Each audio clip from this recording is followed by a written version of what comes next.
ನನಗಂತೂ ಈ ಗಿಡ ನೋಡಿ ನನ್ನ ಚೈಲ್ಡ್ಹುಡ್ ನೆನಪಾಗೋಯ್ತು. ಹಾಯ್ ಎಲ್ರಿಗೂ ನಮಸ್ಕಾರ, welcome to my mini vlog. ನಾನು ಎಲ್ರಿಗೂ ನಿನ್ನೆ ಹಾಕಿದ ಕೋನ ನೋಡಿ ಇವತ್ತು ಎಷ್ಟು ಚೆನ್ನಾಗಿ ಬಂದಿದೆ ಅಂತಂದ್ಬಿಟ್ಟು ಎಷ್ಟು ಚೆನ್ನಾಗಿ ಕೋನ ಹಾಕಿದ್ದೀನಿ ಅಲ್ವಾ. ಇದನ್ನೆಲ್ಲ ನೋಡಿ ನನಗನ್ನಿಸ್ತು ನಾನು ಯಾಕೆ ಮೆಹಂದಿ ಆರ್ಟಿಸ್ಟ್ ಆಗಬಾರ್ದಿತ್ತು ಅಂತ. ಮೊದಲು ಅದ್ರದ್ದೊಂದು ಗೆರೆನೂ ಗೊತ್ತಿರಲಿಲ್ಲ, ಹಾಗೆ ಸುಮ್ಮನೆ ನೋಡೋಣ ಅಂತ ಇವತ್ತು ಬಿಡಿಸ್ದೆ. ಆದರೆ ಎಷ್ಟು ಚೆನ್ನಾಗಿ ಬಂದಿದೆ.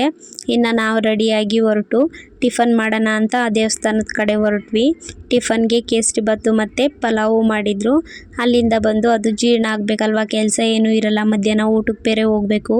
ಅದಕ್ಕೆ ಅಂತಂದ್ಬಿಟ್ಟು ಎಲ್ಲರೂ ಒಂದೊಂದು ಐಸ್ ಕ್ರೀಮ್ ತಗೊಂಡು ತಿಂದ್ಕೊಂಡ್ವಿ. ಅದಾದಮೇಲೆ ಈಶ್ವರ ದೇವಸ್ಥಾನಕ್ಕೆ ಕೋಡಮ್ಮನ ಕರ್ಕೊಂಡು ಹೋಗಬೇಕು ಅಂತಂದ್ಬಿಟ್ಟು ಈ ದೇವಸ್ಥಾನದ ಹತ್ರ ಅಂದರೆ ಬೀರ್ ದೇವ್ರ ದೇವಸ್ಥಾನದ ಹತ್ರ ಕರ್ಕೊಂಬಂದಿದ್ರು. ಅಲ್ಲಿ ದೇವ್ರನ್ನ ನೋಡ್ಕೊಂಡು ಅಲ್ಲಿ ಕೋಡಮ್ಮಂಗೊಂದು ಕೈ ಮುಕ್ಕೊಂಡು ನಾವು ಊಟಕ್ಕೆ ಹೊರಟ್ವಿ.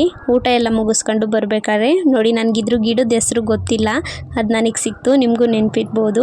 ನಾವು ಚಿಕ್ಕ ವಯಸ್ಸಲ್ಲಿ ಇದನ್ನು ತುಂಬ ಗುಳ್ಳೆ ಬಿಡೋದಕ್ಕೆ ಅಂದರೆ ಬಬಲ್ಸ್ ಬರ್ತಾವಲ್ಲ, ಇವಾಗೆಲ್ಲ ಸೋಪಿಂದೆಲ್ಲ ಮಾಡ್ಕೊಂಡು ಕೊಡ್ತಾರೆ, ಮತ್ತು ಮಾರ್ಕೆಟಲ್ಲಿ ರೆಡಿ ಸಿಕ್ಬಿಡುತ್ತೆ.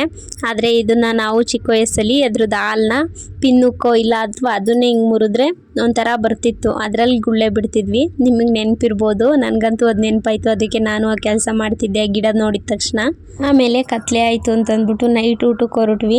ನಾವು ಬೆಳಗ್ಗೆಯಿಂದ ಏನು ಮಾಡಿದ್ವಿ ಅಂತಂದರೆ ದೇವಸ್ಥಾನದ ಹತ್ರ ಪೂಜೆ ಇರುತ್ತೆ, ಆದರೆ ಈ ಬಿಸಿಲಲ್ಲಿ ಹೋಗೋದಕ್ಕಾಗಲ್ಲ. ಊಟ ತಿಂಡಿಗೆ ಮಾತ್ರ ಹೋಗೋದು.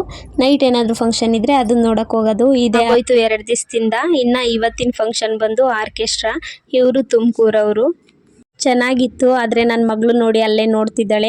ಪಟಾಕಿ ಬೇರೆ ಹೊಡಿತಿದ್ದಾರೆ, ಆ ಪಟಾಕಿ ಮಾತ್ರ ಚೆನ್ನಾಗಿ ನೋಡ್ತಾಳೆ. ಅವಳನ್ನು ಕರ್ಕೊಂಡು ಹೋಗಿ ಸ್ವಲ್ಪ ಹೊತ್ತು ತೋರಿಸ್ಕೊಂಡು ಅಲ್ಲೇ ಮಲ್ಕೊಂಬಿಟ್ಲು. ಅದಾದಮೇಲೆ ಒಂದು 10 ನಿಮಿಷ ನಾವು ನೋಡ್ಕೊಂಡು ಮನೆ ಕಡೆ ಬಂದ್ವಿ. ಇನ್ನು ಬೇಗ ಮಲ್ಕೊಂಡು ನಾಳೆ ಬೇರೆ ಬೇಗ ಎದ್ದೇಳಬೇಕು, ಯಾಕಂದರೆ ಕಳಸ ಹೊರಬೇಕಿದೆ.